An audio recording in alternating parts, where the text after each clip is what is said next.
Et si le faux Messie qu'ils attendent tous était déjà parmi nous? Après la guerre, le monde était épuisé, les villes en ruine, les économies au sol, les populations traumatisées, et c'est dans ce vide qu'il est arrivé. Un homme, jeune, charismatique, diplomate, polyglotte, apaisant, intelligent, et surtout, accepté par tous. Juif pour les Israéliens, arabe pour les musulmans, chrétien pour les Européens, et presque divin pour les autres. Il parlait de paix, de réconciliation, de reconstruire le monde sur des bases saines, d'unir les peuples autour d'un seul message. Il ne prêchait pas une religion, il prêchait l'unité. Mais cette unité avait un prix. Très vite, les élites l'ont adoubé, les médias l'ont sacré, les foules l'ont acclamé, et le système mondial lui a remis les clés.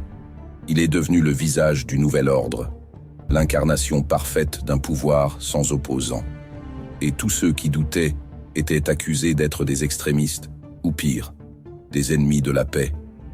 Apocalypse 13 le disait déjà, et la bête fit que tous, petits et grands, riches et pauvres, libres et esclaves, reçoivent une marque sur leur main droite ou sur leur front, et nul ne pouvait acheter ni vendre sans cette marque. La marque, ce n'était pas un tatouage, ce n'était pas juste une puce, c'était une allégeance, un pacte intérieur, un abandon spirituel. Ceux qui l'acceptaient avaient accès à tout. Travail, sécurité, accès aux soins, réseau, voyage. Ceux qui la refusaient étaient coupés du système, exclus, traqués, déshumanisés. Et face à ce dilemme, l'humanité a fait son choix. Elle a choisi le confort, elle a choisi le calme, elle a choisi l'homme. Mais cet homme n'était pas ce qu'il semblait. Derrière son regard, il n'y avait rien. Derrière ses paroles, il y avait un autre souffle. Car il ne parlait pas pour lui, il parlait au nom du dragon. Et ce que les peuples ont pris pour un sauveur était en réalité le fils de la perdition.